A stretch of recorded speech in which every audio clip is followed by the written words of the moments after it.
hari igihe umukama azanana mu bintu uko twiyumvira nk'abantu twibaza ko bitopfa bizananye n'Imana, mbere ukabona umenga hari aho umenga umukama yoba ashigikiye ibintu biremereye, ibintu bibabaza, ariko si ivyo. Kenshi umukama niyo abigize akazana mu bintu bigoye bibabaje, aba agomba gukuramo ikintu kinezereye rwose kizoguhoza ugatangara, kumbure iyo atazana ngaho utari kumva uburyohe bw'ikindi gishasha biragukorera.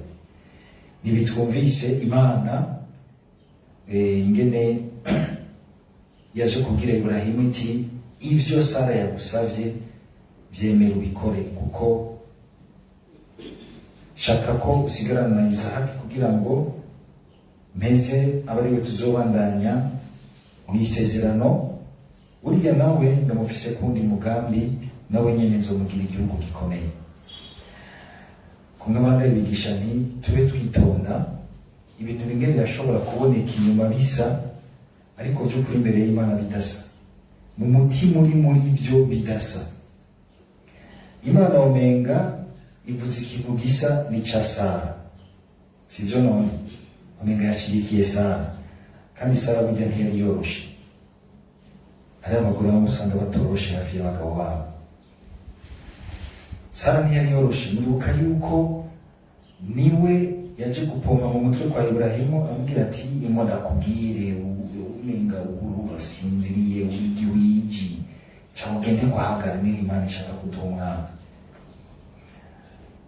Hari igihe usanga abagabo nabo umenga ni nk'abagabo nyene umenga boroshe, aca aremera hinga muvyare.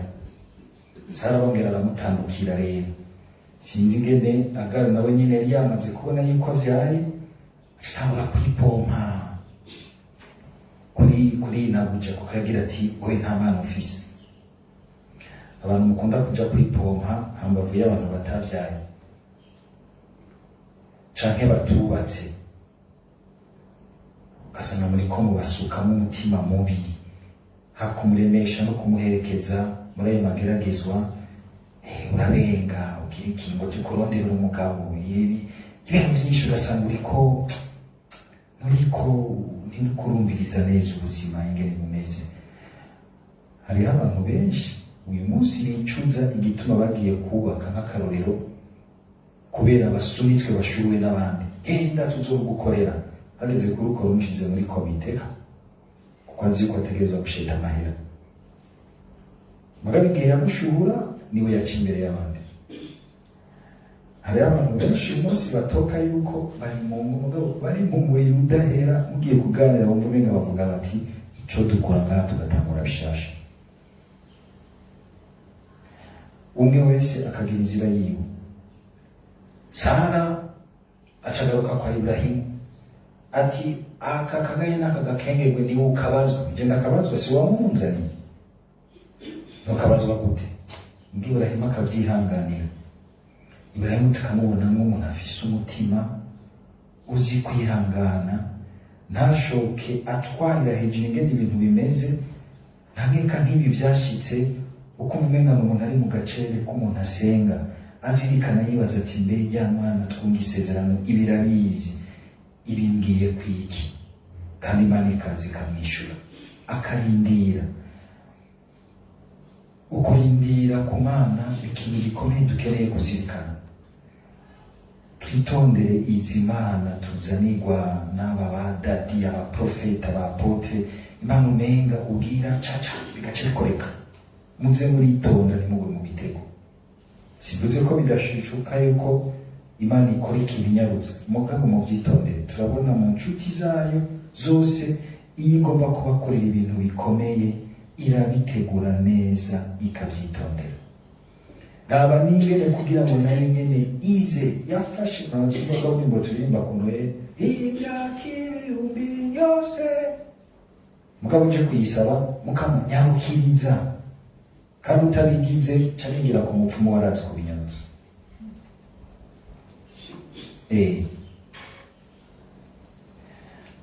Aha rero tugabe urumvise Ibrahimu ngaho igisomwa kibivuze sugira ngo kigomba kugucapura ibya historia ya Ibrahimu ingene vyagenze. Hari inyigisho ngo Iburahimu yagiye kuronga Isaac ngo maze imyaka ingana makurikiye igisomo imyaka 100 yatanguye kwakira umuhango wo kuronka Isaac ryana ku myaka 75 gutyo imyaka 20 irenga amurindiriye hari ikintu urasaba ngo yindire imyaka 20 twebwe iyo twakomesheje ni iminsi 9 ni 20 kitabonetse karabana hari abakomesha rwose bakagenda nko muri retraite y'iminsi 30 y'imyimenyerezo yo kwa Inyanza urarindira n'umwaka bepati ibintu bizoza ryari najiwe ntavyo nzi bizimana nimugomba ico ndagufasha ngo dufashanye kugiteramira kukirindira mu mukama uyu mwanya wako kitaramanguka dusabe inkomezi zo kugendera imbere y'Imana nico uwo mu mukama ashaka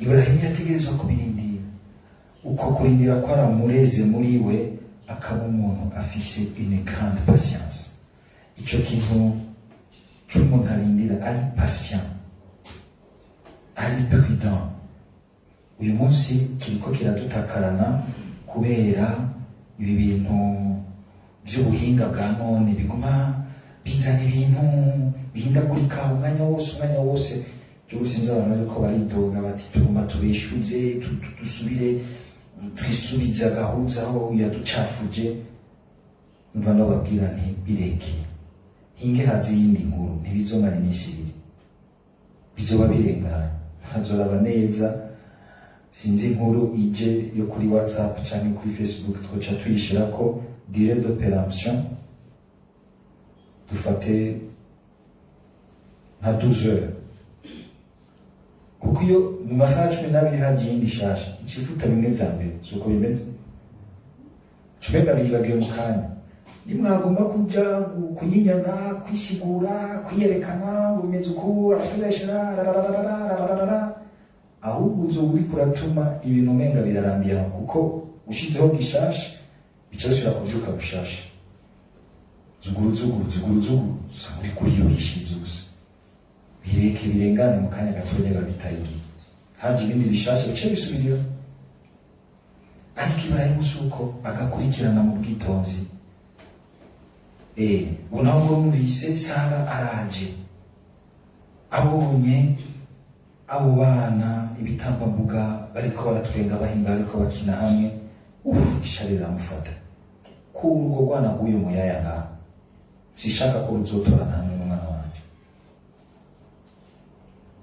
ndabivuze ndabikaja mugabo umutima we nuko vyari biri sishaka ko umwana w'umushumba yoza gutorana hamwe n'umwana wo mu nzu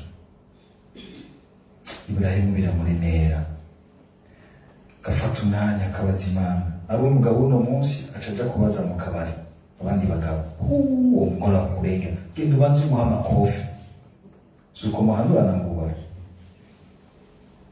ariko hazoja gufata umwanya agahanuza umukama ariko arakurengera banza umucishe ko amakofi asubize hasi asubira mu kibanza ciwe suko Ibrahimu ameze Imana ikaza ikamubwira iti Ibrahimu bigire gutyo aha rero umuntu asoma agarukira hejuru agira ati Imana yashigikira rimwe ibintu bibi ntishigikira iryo shari n'inzigo bya Sara bimuyora akumva umenga ujya mwana Ismaili wo kwaga ni nk'icana c'umuzanano n'ikiveho abagore mwinjiye ubwa kabiri mu rugo rwahora mundi mugore ugasanga abandi bana ubafata gute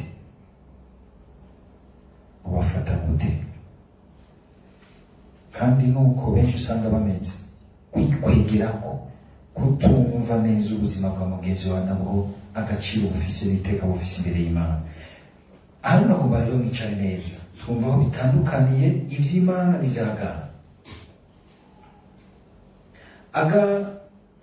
ugutandukana avuze akuvuganya inzigo n'ishari n'urwanko nako ibya Sara n'Imana Sara ibyo avuze abivuganye ishari inzigo, umutima mubi wo kudashaka kubona uyu mwana yoragama mu nzu kwa se, kuko Iburahimu ni se wiwe. Aha cari ikibazo c'abagabo bavyara abandi bana muhira, kandi bakaza iyo hageze gutorana. Ivyo bibazo tubijera gute? Ngo turabijera mu bwitonzi, mu kurindira, mu kuzirikana, mu kuraba mu Mana icari c'ubuzima bw'uwundi imbere y'Imana, canke dukwigira ko gusa mu bintu vyo kwikunda, kwibona, kwikebera hanini kandi hamera heza, genda muri ubuye akazi kawe mafu rumbi kugogwana no muyaye rugwa mu gahinga n'akazi kawe. Suko tumeze après moi le déluge.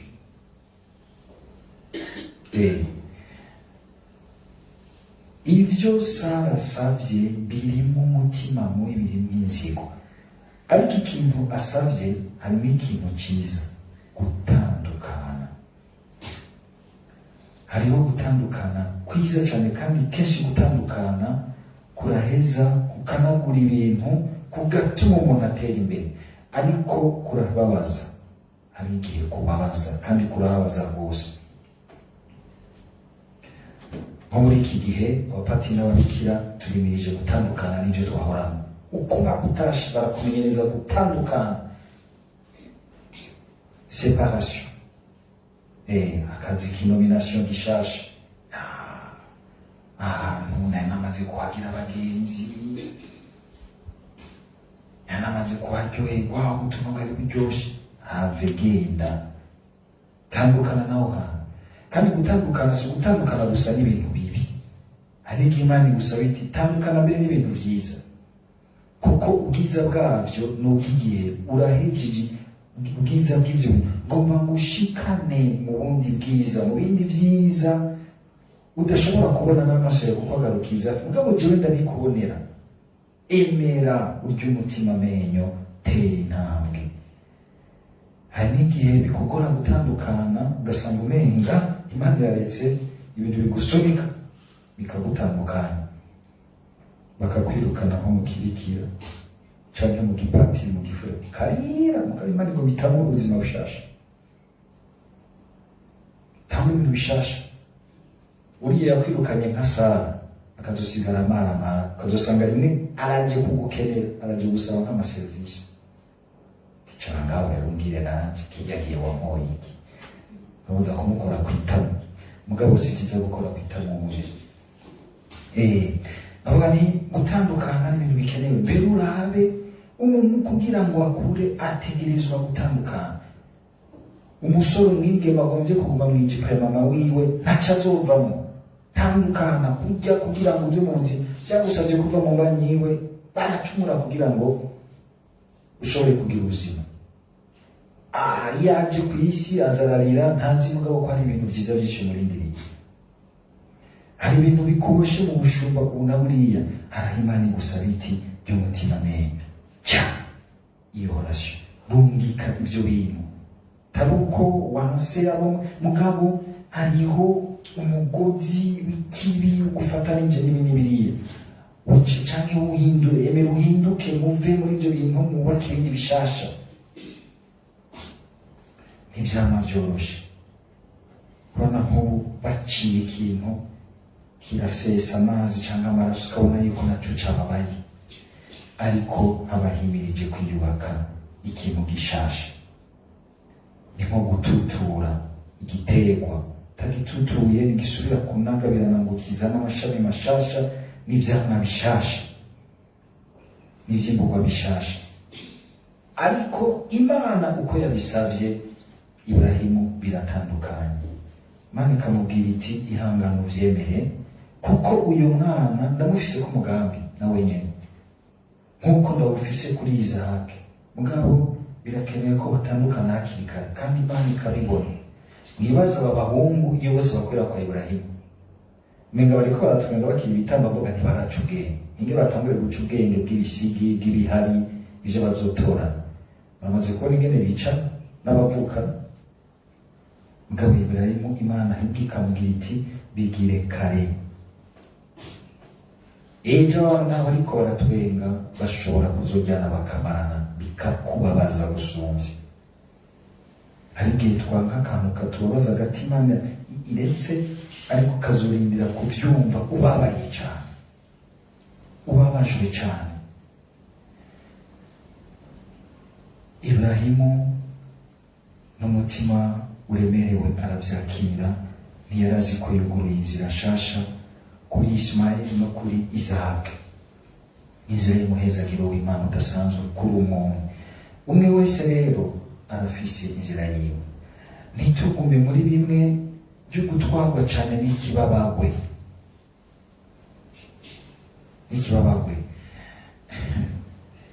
Harabamara ndabigira bakagira bati hari igihe ubabaza nyapati mugabo ivyavuyemo mu nyuma ubona bimeze gute. Bagomba kuguma muri relation y'ikibabagwe, ntibikwiye. Utegerezwa kureka relation yawe igakura ikazovamo iranguka ry'umuhango w'Imana, iranguka ry'umuhango w'Imana. Dusaba Mukama kugira ngo aduhe ukwihangana, ukugendera mu gihe c'Imana, ukurindira Imana, ariko tugenda turazirikana ukungene kumbure muri bina biri Mukama agira ati tandukana n'iki kugira ngo utere intambwe imbere. Ntibizokunda gutera intambwe imbere hatari ivyo wemeye ko mutandukana, kugira ngo wugurure imbere kazoza keza. Ni ivyiyumviro, ni imigambi, ni imigenderanire, amahorasyo, ni ibintu bibi n'ivyaha, ni ibintu n'ingeso. Kandi ubuzima kumbure nibwanagusunika bukagusaba gutandukana n'ibi, ntutumutwe. Hari ikintu Imana itweretse, bamurekuriye mu gahinga ata kintu na kimwe kiriyo, ariko Imana ikerekana iti nta gahinga kabaho ku muntu wayo, iraza ikamucira inzira.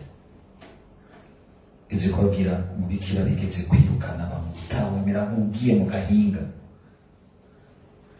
Uyu munsi uravye ubuzima afise, amagogo yabonye mw'ibarabara, ushikara baramwikanivu.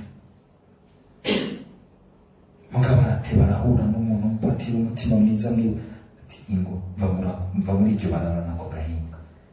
Ubu mubonye ingene ameze, ingene umusanze mu misa wamusanga yifashe ukuri.